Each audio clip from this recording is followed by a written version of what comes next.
ফল দানা বাঁধে কিন্তু ঝরে যায়, টিকে না। ছাদ বাগানিরা অনেকেই আছেন এইরকম সমস্যায় ভুগছেন যারা, তাদের জন্য আজকের এই ভিডিও।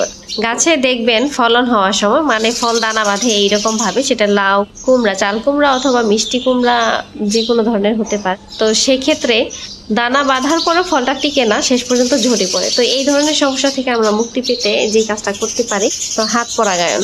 হাত পরাগায়ন করার জন্য কিন্তু অবশ্যই একটা পুরুষ ফুল লাগবে।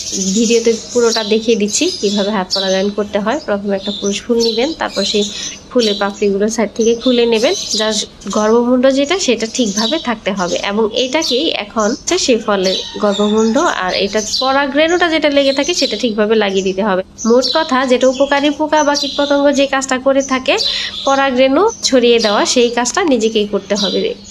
কোথায় লাগাতে হবে আমি খুব সুন্দরভাবে ভিডিওতে দেখিয়ে দিচ্ছি। এইভাবে চেষ্টা করে দেখুন, অবশ্যই আপনার ফল টিকে যাবে ইনশাআল্লাহ। শহরের ছাদ বাগানগুলোতে মৌমাছি, প্রজাপতি বা উপকারী পোকা যাদের দরুন পরাগায়ন ঘটে, তাদের স্বল্পতার কারণে ঠিকমতো সঠিক পরাগায়ন হয় না, যার ফলে ফলগুলো অকালে ঝরে পড়ে। আর এই ঝরে পড়া থেকে রোধ করতে অবশ্যই এভাবে হাত পরাগায়ন করার চেষ্টা করবেন।